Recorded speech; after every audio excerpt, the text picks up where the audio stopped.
podcast. I'm Heather, and I'm Misty. and we are starting Wonderfully Complex. I'm a mom, a wife, a daughter, and we're friends. Yeah, we've been friends for quite a while now. Yeah, and so I guess over time you're going to get to know a lot about us, but we just are excited to have you here and joining us on our podcast. Anything you want to share on that intro? Well, I'm also a mom and a wife, and I'm really excited to be doing this. We've been talking about it for a little bit, and just excited to actually be doing this.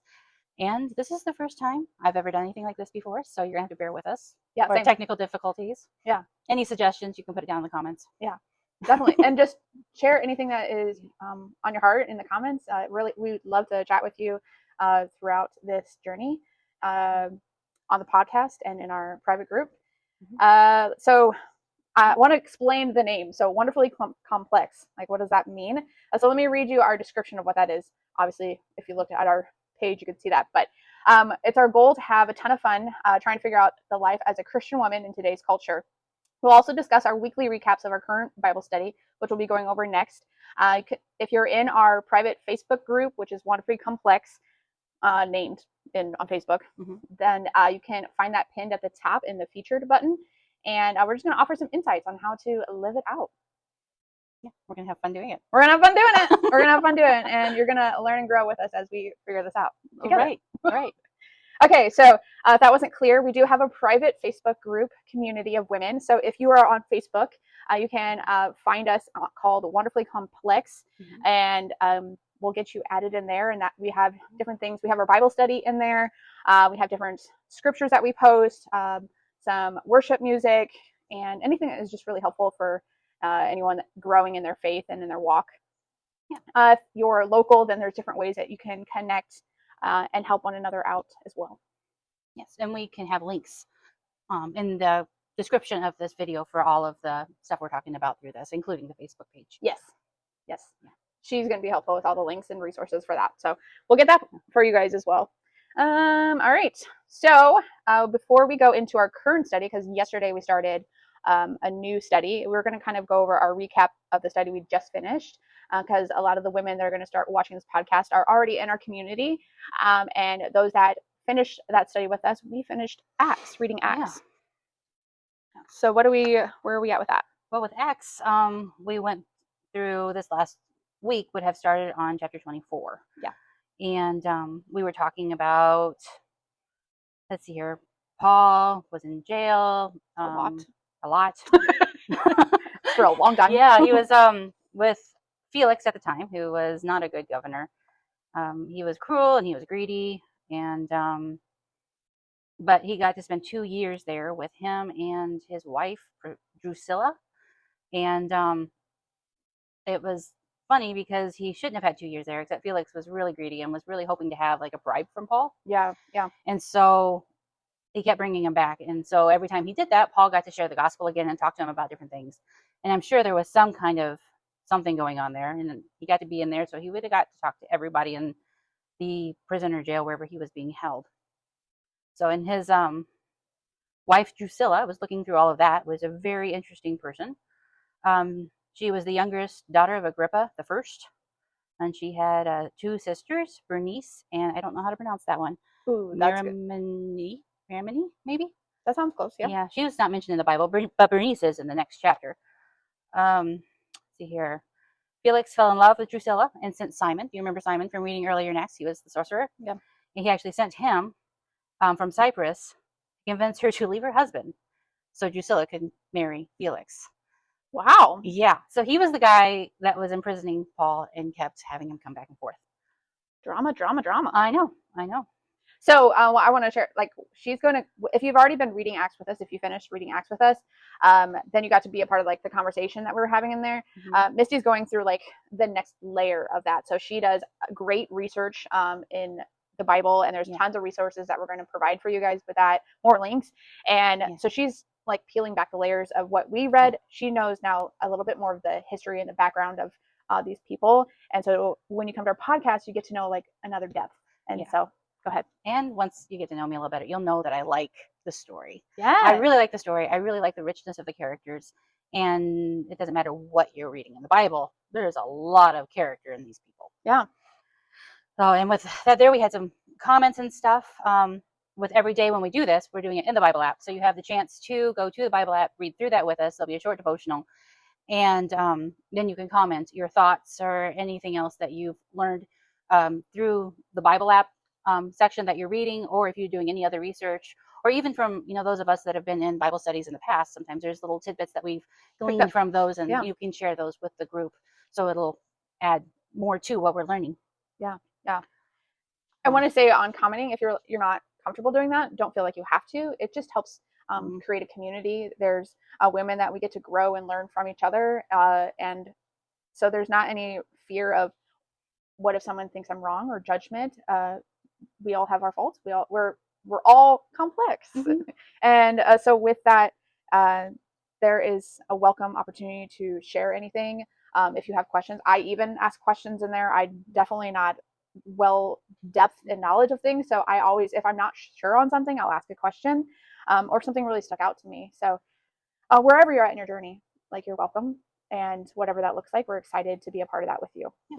So just even reading through other people's comments, it's a good place to be as far as getting to know each other, and you can comment whenever you're ready. Yeah. So, like, let's see here, chapter 25. 25. Okay. Yep. Sorry, skipped ahead. We're right in here. So you can look through that, and if there's something to pause it. Like let's see here. On this in here, I was doing my deeper research. And I'll leave some links in there too if you actually wanted to dig a little bit deeper into the stuff. I use the Logos app on my computer, or it has on your phone, which is just a ton of resources. And also a lot of Bible Project. The going deeper resources they have, we can link to that also. And there's also a link called Bible Hub that if you want to do a word for word Bible search just to see what a certain word means, because in Greek or Hebrew, sometimes there'll be 6 or 7 different meanings to one English word. And so it's really good to keep that in mind when you're reading too. Okay, so on chapter 25, I did have the thought. You remember back farther in Acts, there was those guys that made an oath to not eat or drink until after they killed Paul. Oh yeah, and then they didn't get to. Yeah. It's like, what happened to those guys? Yeah, are they still hungry? I don't know. Well, I wouldn't. I mean, after 2 years of him being in prison, I wouldn't think they'd be hungry anymore. Did they stick it out? Yeah. But here in 25, we find them trying to convince. Was it Felix at this point, or was it Festus? I don't remember. To send him back to Jerusalem so they could be tried by the Jews, and then they wanted to ambush him again. Yeah, so they're trying the same thing again, and it didn't work. Yeah. Let's see here. And so in this one here, we actually get to see Bernice, because Bernice comes in with her brother, Agrippa II. And at that point, we sort of get to see the 3 people, because she's out now, the Drusilla from the last chapter, and Festus has taken over, and he calls in Agrippa I and Bernice. So Bernice, it's interesting, it says here, it doesn't sound like they got along, I guess. There was some feuding over who was more beautiful. And she had been married to her uncle, Bernice had been, and had other affairs, including one with a guy named Titus, who was the son of Vespasian. I think I'm saying that right. But Titus is the one who did the Jewish revolt and went in and totally decimated Jerusalem. Like, tore the temple down, carried off all the Jews, killed a ton of people. That was actually like back when Jesus was still alive, and he was saying, if you hear of this, run to the mountains, because everyone who was left in Jerusalem died. It was really bad. And so she had an affair with this Titus guy. And there was also tons of rumors that she was also doing things with her brother. So, but this all gets even more rich when you realize that Bernice, Drusilla, and King Agrippa II were the children of King Agrippa I, who had James executed and Peter arrested. And then he was eaten by worms. You remember that? I don't. That was back in 1220, in Acts 12:20. Because King Agrippa had said, I don't know, he was talking about something, and then the people started praising him for how well he had handled things. And then he took their praise and their worship, even though they were saying his thought processes were more like a god. And after that, something happened where he was eaten from the inside with worms, and then he died like 5 days later. So, but that's their dad. And now they're coming back to the same city, and they came in with this big procession to come in with Festus to watch Peter's trial. And it's just like, so these people that were watching this trial knew exactly who these people were and all of the drama behind them. And they were also what would have been considered king of the Jews. Okay. Yes. Because they were like over the Jewish population at that point. So there's a lot of stuff going on behind the scenes here. And Paul would have known all of that too.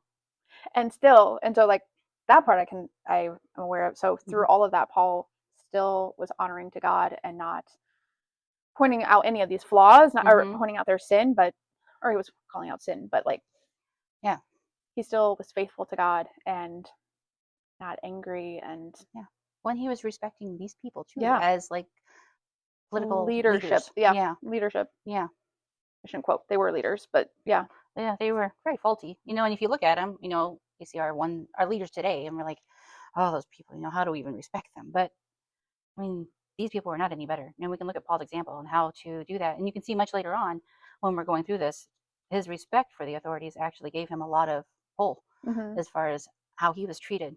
I don't know, I just think all that's really cool, just fascinating. And I think also because God, when he's doing that, God is honoring that and protecting him. And if he hadn't been doing that, that wouldn't have been honoring to God, and God wouldn't have guided him in the way, I think, protected him in those times, when he was in jail. Things could have gotten way worse. And I mean, there was times where things were pretty bad, like being flogged and things, but he chose to put those things aside for God. Yeah, the courage and just I don't know, it's so cool. Well, to not even focus on that's what to not even focus on self or focus on the worldly things that were going on, but the root of what was needing to be known was the gospel. And he was more concerned about the people that were coming before him actually learning the truth about the gospel than he was his own life. What chapter is that in? I think that might be the next one. We're coming up on it sometime soon. Let's see here, because he appears before Felix, Festus, and then Festus is the one who brings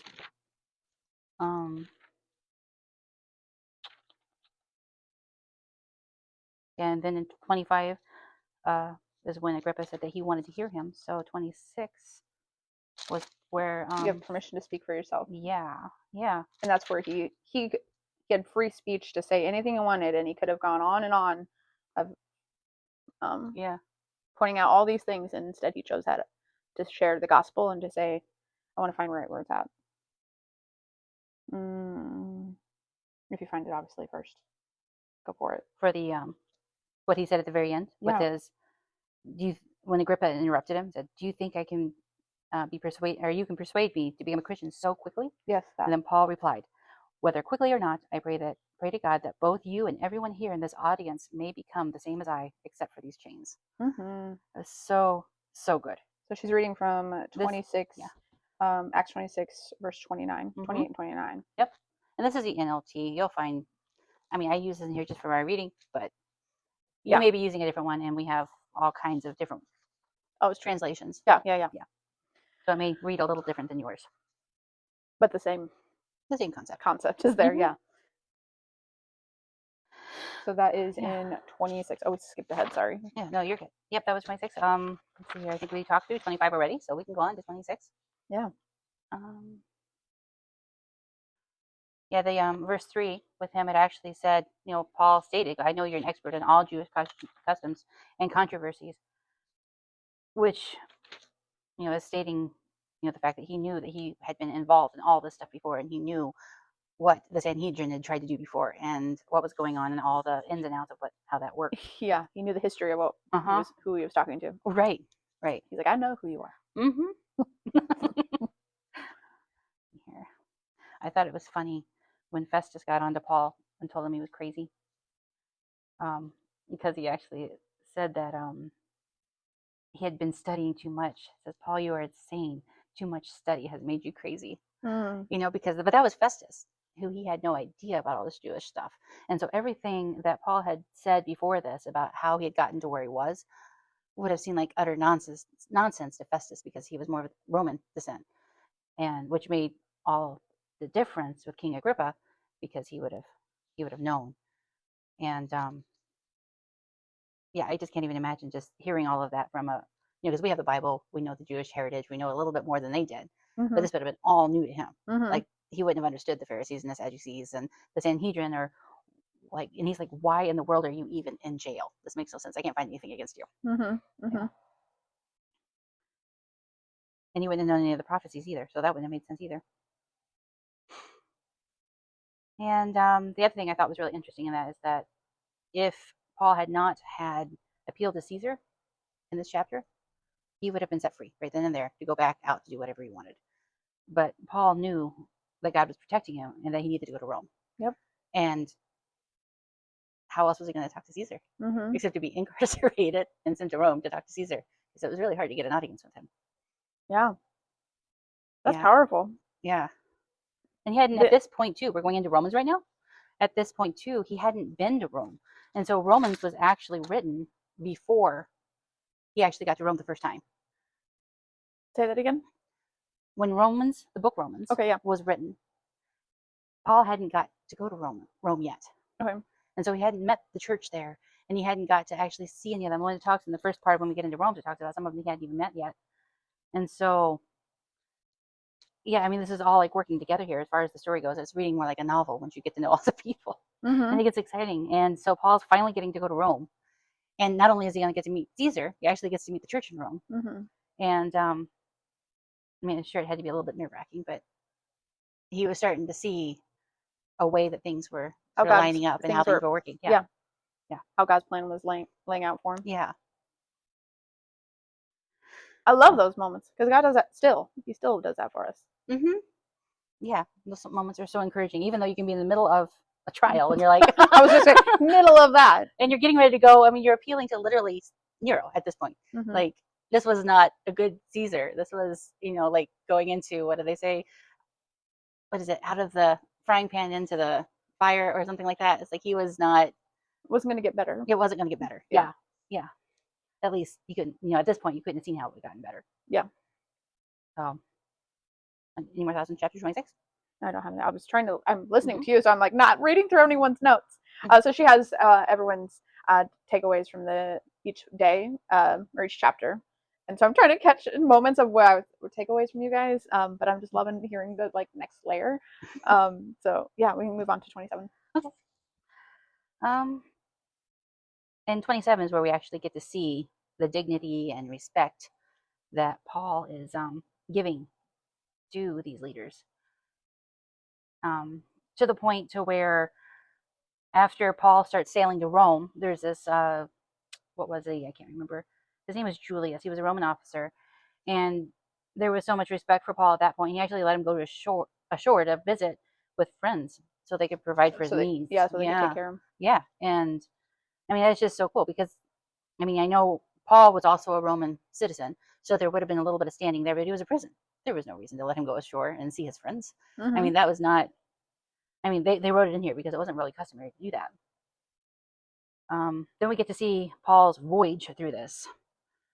Some of that, there was a moment where he's talking when they're going through the storm, and that just reminds me of the time when Jesus was on the boat too, and they're all bad weather's coming, and the thing about when Jesus don't be freaking out, but then in this, I mean, it's obviously slightly different because Paul is saying you shouldn't go this way, we should go a different way, and they weren't listening, and which makes sense. I mean, why would you listen to a prisoner? Right, and he really had no sailing experience. Yeah, he was just listening to God, and they hadn't really hadn't fully understood yet. Yeah, they didn't understand that yet. But yeah, so he was like a Jewish rabbi giving the sea advice, and they're like, "Yeah, I think we know what we're doing. We're good. Yeah. We've sailed before. Yeah, you're the new guy, right?"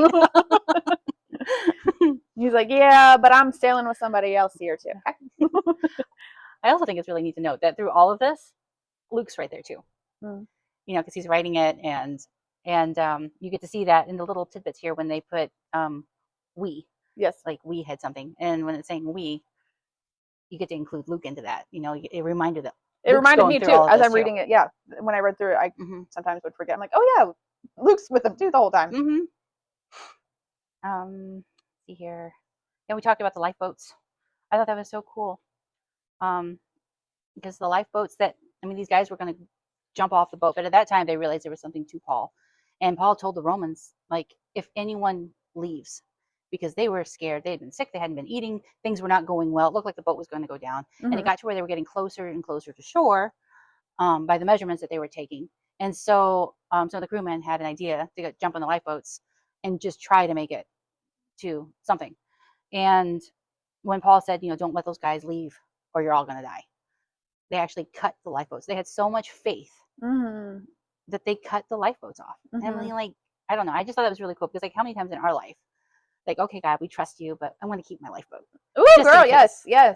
Yes. You say you're all in with Christ and you're going to let him lead your life, but you're like, but I still have this that I'm hanging on to, which is our lifeboats that are unrelated to Christ. Right. Yeah. And it could be anything that gives us some kind of comfort or security that makes us feel like I know God's got it, but just in case. Yeah. Yeah. Trying to think of an example for myself right now. That would be, I mean, we can do it with our finances. Oh, definitely. All kinds of things. Yeah. You should share right now. What is a lifeboat right now in your life that you're hanging on to? Or you have in the past a lifeboat that you're like, okay, I need to cut the lifeboat of this in my life, God. I'm giving it to you. Yeah. Yeah. So that was 27. 27 is really cool. I like 27 a lot. And it's also, I was looking, it's one of the best documented nautical experiences or voyages in, like, the historic documents. I mean, there are more, but this is one of the most, like, descriptive and accurate, like, as going through it, which is really cool too, because it's like, it's a piece of history. It's like how they sailed. It's really cool. That is cool. Yes. Oh, and that goes on to 27. He is also shipwrecked. Here, don't really have too many notes on that. And I thought that was really cool because he had told them, it's like, you did not listen to me, but take courage. And then he gave them a way out and told them how they could survive. They listened. And then at the very end of the chapter, it says, so everyone escaped safely to shore. Yeah. I think that's good that you mentioned how it still, again, Paul didn't get angry. He didn't, he just kept pointing them back to guiding them in the way that God was wanting. He was listening to God still. He could have reacted out of his flesh. And I mean, maybe there was moments of flesh weakness there, but that's obviously not the focus that we read. But there was something my husband pointed out too this week as we're going through this, and of course, when I go through it, we have discussions. Yeah. And he had mentioned that like years back and everything, he had never really realized just how much Paul was like Jesus. And just like that daily walk with him and giving up himself to be more like Christ and just like actually living that out. By the time we get to the end of Acts, just how much Paul did act like Jesus. Yeah. And just what a testimony from what he came from. I know. What he came from. Most of us don't come from like, actively being a part of killing Christians and other people, pretty self-righteous guy. Yeah. To being one of the best Jesus. examples we have of who, what it looks like to walk and be like Jesus. Yeah. Oh. Okay, so we're at 28. 28. All right. And 28 is fun because he gets bit by a snake when they get to the island of Malta. Okay, so I was reading this and I was talking about that. I remember something growing up about that. What was the significance of this? Well, the snake had no bearing on him. He was a serpent. Which is a symbol. Which is, yeah, it would be. I mean, a lot of times when it talks about, the Satan or the opposer, or Satan, it's referenced as a serpent type figure. And even with Jesus, it was the whole Adam thing with the serpent and the heel, crushing the head of the serpent. And this poisonous snake had absolutely no effect on Paul. Where it should have killed him. Should have killed him. Yeah. Yeah, to the point to where the people of Malta, the people who were living there, they went from saying, oh, he's definitely a murderer. Because he got bit. Yeah. He survived the storm, went through this really horrendous thing, and somehow he survived. And then all of a sudden he gets on the shore and he's getting bit by this venomous snake. Yeah. And they go, definitely a murderer. And at that point, they would have believed when they were talking about, in the Bible, it talks about, has the word justice in there. To them, justice would have been a deity. not just what we consider justice right Yeah, now. because it's capitalized. Right. Yeah. And so, and justice was the deity, of like of justice, sort of your just deserves, you're going to get what your comeuppance, kind of thing. And they would have also, in this area, believed in the fates, so, he was just fated for that, and so they had all of these beliefs and superstitions, and so they're putting those on Paul with what had happened. But when he did that, he shook it off his hand and he threw it into the fire. And it was funny to me. I couldn't help but hear the song from Beauty and the Beast. When Belle's walking through the town and there's all those villagers. And Let's hear it. What is and that? it's the How's that go? villagers saying, That- oh look, there's Belle, Mhm. and they just go on and on about how weird she is. Yes. And then it's just like half the song, and then all of a sudden Gaston's like, oh, there's Belle, I'm gonna make her my wife. And then they're like, oh look, there's Belle, and it's just like it completely They're changes. like, wait a second. Right. And so I'm reading through this, and there's like, oh, he's definitely a murderer. He survived that. Now he's bitten, and now he's a murderer. And then all of a sudden they're like, Wait, he survived. He must be a god. It was like, it wasn't like, oh, that's interesting. It's like, no, they went from, oh, he's a murderer to, this is definitely something more than just what a human could do. So he's definitely a god. Yes. So reread chapter 28 with that theme song in your head. Okay. With Beauty and the Beast, with Belle going through the town. Okay. Play that in your head as you read through that, because that's perfect. Yes. That's definitely describing them. That's great. Oh. Yeah, and then the neat thing about this is that he finally gets to Rome, and he gets what he wanted. He gets to see all the believers there, and he gets a private dwelling, like he gets his own house. Mm-hmm. He wasn't even stuck in a prison or a jail or in the bottom of what would you call it, like the bottom of someone's castle or something. He was actually in his own house. Yeah, he had his own house for 2 whole years where people were able to come in and out. He was able to write letters, and I don't know. I just think that was so great. When I read through that, it actually made me emotional, because those times when you've just been going through a really, really hard time for a really long time, and then all of a sudden he's in a house. He has a bed. Mm-hmm. He's got friends that can come in and out. He gets to like share the gospel Mm-hmm. without any reservation for 2 entire years, and it just made me so happy. And hopeful. Yeah. I mean, after this, he got let loose, and eventually things happened. It wasn't so great, but the 2 years of refreshment and actually getting to do what he had been wanting to do was just really good. Oh, and that concluded Acts.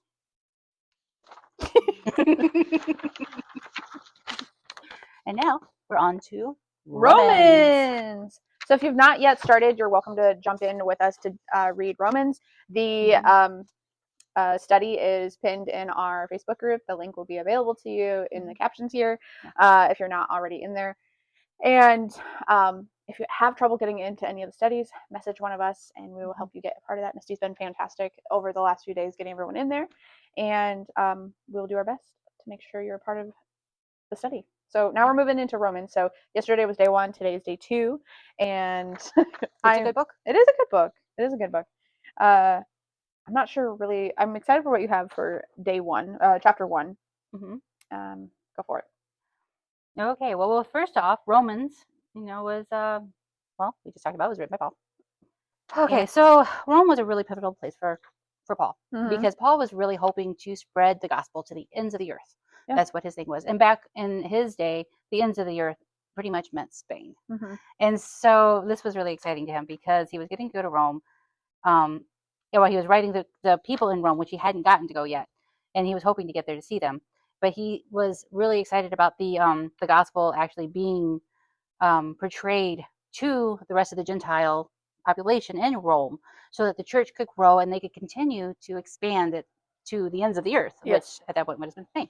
Passing the baton. Right. Yes. Right. And so now we get to like dig into like his thoughts on what that really meant, because at this point in time, if it was a very fractured church. Yes. Because there was Jewish people and there was Gentiles, and the church had started, and then at one point the Caesar had made them go away, had sent all the Jews out for I think 5 years. And then when they came back, they found a Christian church that was still following Jesus, but was very unlike anything Jewish. It was very much being run by Gentiles. And so there was a lot of conflict back and forth, and just trying to figure out how this was supposed to work.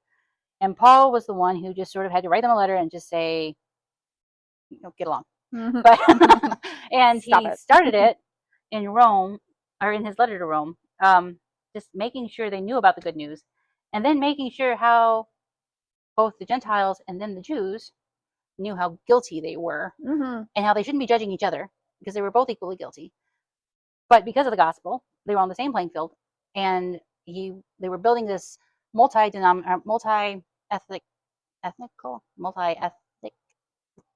church group, where it was not just one ethnicity, one people group. They were to be together, all on the same level. Yeah. Yeah. Great job. Yes. Yeah. I also thought, like I was reading through this, and it talks about in verse 6 and 7, it says, and you are included among those Gentiles who have been called to belong to Jesus Christ. I am writing to all of you in Rome who are loved by God and are called to be his own holy people.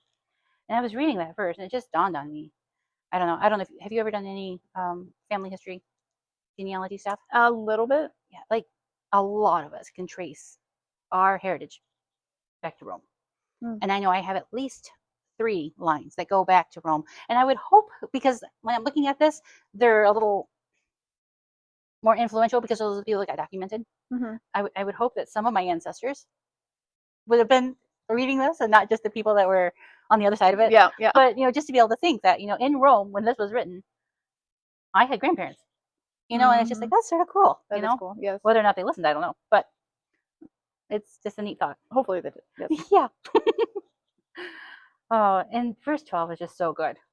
When we get together, I want to encourage you in your faith, but I want to be encouraged by yours. I love that.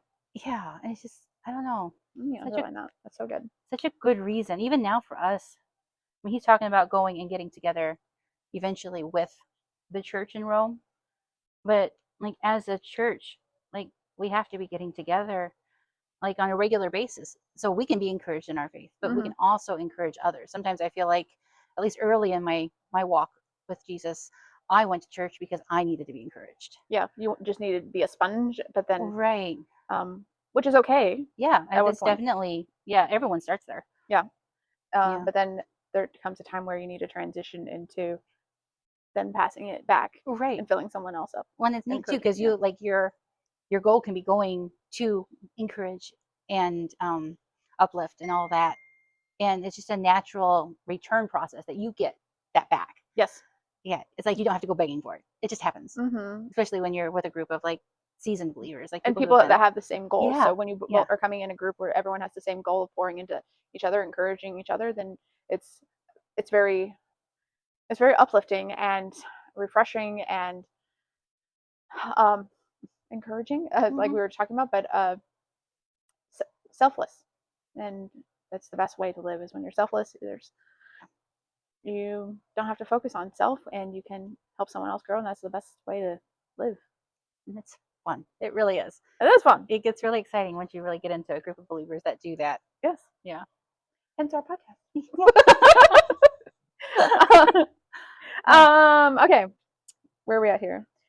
So chapter 12. Yeah, I think it's really good. So if you've not yet had a group of people that are believers, we definitely encourage you to lock in with people that are going to encourage you and just point you to Christ, pray with you, and help you grow, whether that is at a local church, and we'll have resources for you as well for that, in any small group.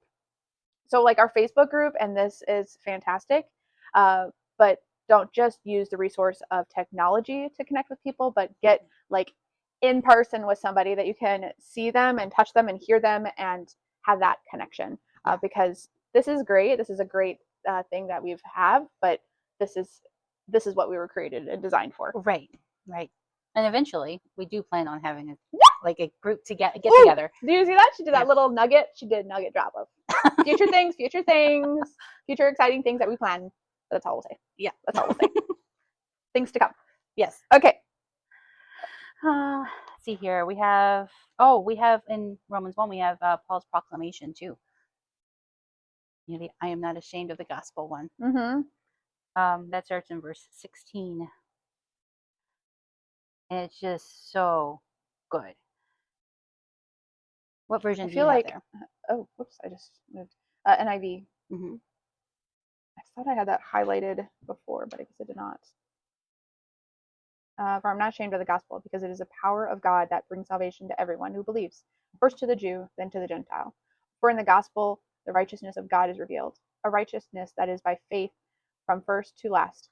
Just as it is written, the righteous will live by faith. Mm-hmm. Excuse me. Yeah, so good. And then you can look, it's talking about first the Jew and then the Gentile.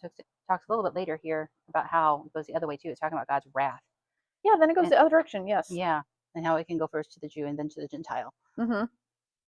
Yeah, which God's wrath, a lot of people see that as like a forceful punishment, which, I mean, it can be, but God's a loving God. And it's like you're rejecting God, so he pulls away his love, and then the consequences just flow.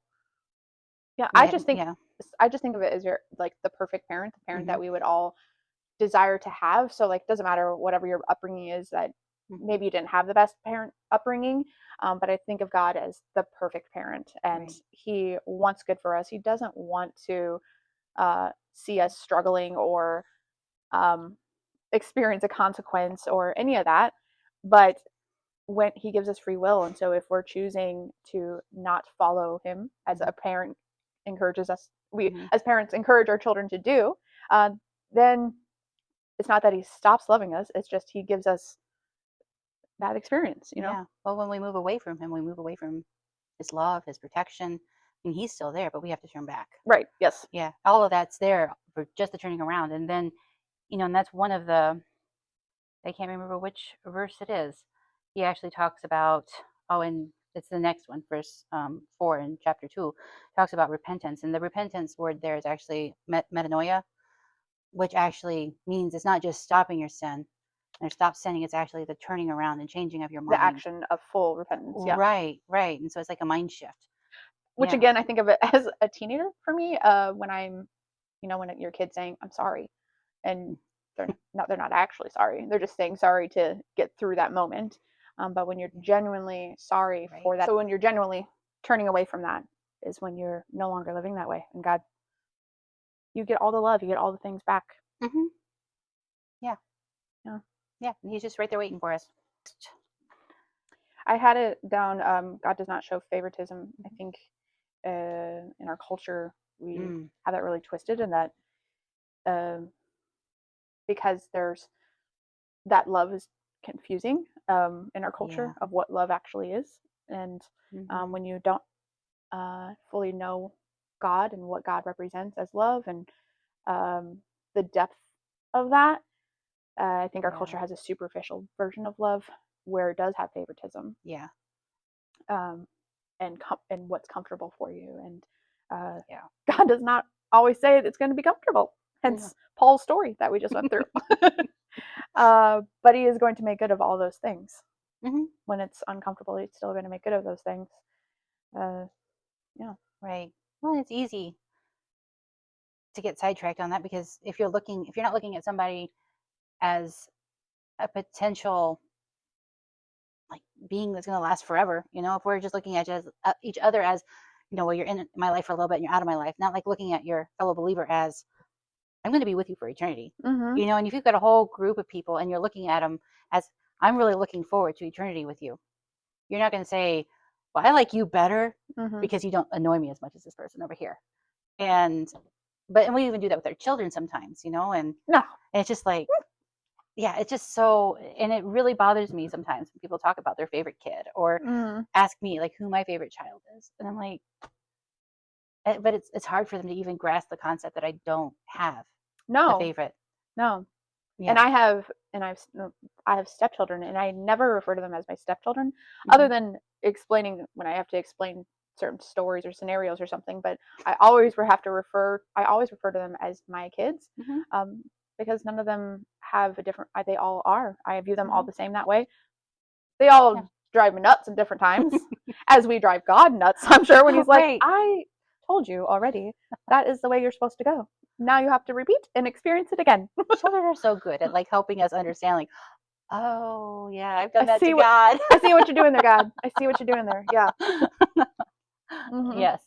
Yeah. Once you become a parent, you start to understand God, I think, a little more. Not that you have to become a parent to understand God, but there's an aspect of God that I think is unlocked for me.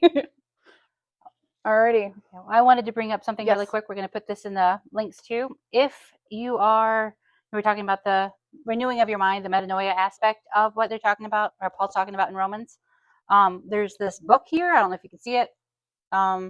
It's written by a good friend of mine. His name is Eric Elder, and it's just another resource. We'll have that in the link too. If you're wanting to get more into the renewing of your mind aspect of what Romans is all about. Any other links or resources you want to share? Um, if there's anything she forgets or that we missed, well, they'll still be in the description. Caption, description, whatever that's what it's called. Yes, we will The have spot that you can click on. Yes. We will have a link for the Book of Romans summary, which we also shared in Heather shared in the Facebook group today. Yeah. By the Bible Project people. We will also have a link for the Bible Project Going Deeper, which is a really good resource. They have all kinds of stuff. You could spend, oh my gosh, you could spend months and months and months in Romans or any of the books if you wanted, depending on how deep you wanted to go. I'm also going to have a link in there for Logos, which is really cool. There's a whole bunch of different free materials in there. You can do all kinds of cross references. There's maps. There's timelines. There's all kinds of stuff. Bible Hub also, that is a word for word study. If you want to look up certain words or go through it and just highlight the different words to see what they mean in Greek. Let's see here. And the book link. So, and yeah, feel free to ask questions or ask for any other links that we may have forgotten. Yeah, so those links are a lot of like what she just referenced through our videos. Mhm. It's gonna, if you want to take that next step in your walk and growing with God and learning that next layer, that's what those are going to be really helpful for. Yeah, but you totally don't have to, because you can get a lot out of it. If you, like, my Bible here is just plain text Bible. There's not even study notes, because some days it's just too overwhelming to feel like you have to read all of that, and you just want to be able to read. Or, like we had talked about before, just open your Bible app and let it read to you. Oh yeah. Yeah, it's just so good. So there's all different kinds of levels, and don't feel like you have to go deeper when you just don't have the ability right now. But it is fun if you ever get a little bit more time to just sit and study and look into all of the Roman drama. Until next week. Yes. So if there's anything that you, any ways you would like to communicate with us more privately, if you have a praise or a prayer request that you would like, then you can always email us at wonderfullycomplex139@gmail.com. And otherwise, you're welcome to comment in our videos and on our Facebook private group as well. And I think that's it that we have for our first week. Yeah, I think. Yeah. All right. So we're good. I think it'd be great to just pray out with you guys. If you've never prayed before, welcome to praying. It's just us talking to God. It's super simple. Some people are really gifted with this beautiful, elaborate, descriptive wording, and some people are quick and simple. You're just talking to God, and God just wants to talk with you and have a conversation with you. So whatever that looks like for you, it's just between you and God. So I would like for you to join me in prayer. And if there's anything else you want to say as I pray, you go right ahead. You go ahead and pray us out. Okay. Lord, we just thank you for this time and for every woman that has joined our podcast tonight or today, wherever time they've listened. I just ask that you are with them in this moment in their season, and that you just reveal yourself to them, Lord, and that they just open their hearts to you, Lord, and they have a desire, a burning desire to know you more, and they seek that out and take action in that, Lord. Be with them as they go into their week, and give them encouragement and give them boldness to seek other Christians in person. Thank you, Lord. This has been amazing. I just thank you for the opportunity to connect with Heather, and to be able to have the chance to connect with other people. Yes, Lord. Lord, and just your word, Lord, it's just so beautiful. It's wonderfully complex. It's just great. I mean, it's just so much fun to go through and to be able to connect with you through that and for us to learn your character by reading about your followers. Yes. But I just pray that you be with all of us this next week as we learn more, and help us to find the time and devoted time for studying and for prayer and just worshiping you. Yes, Lord. Just thank you, Lord, for all the friendships that we have been able to bring us to this point. It's in Jesus' name I pray. Amen. Amen. All right. You have an amazing rest of your night, day, whatever this has found you. And we will see you next week. Bye. Bye.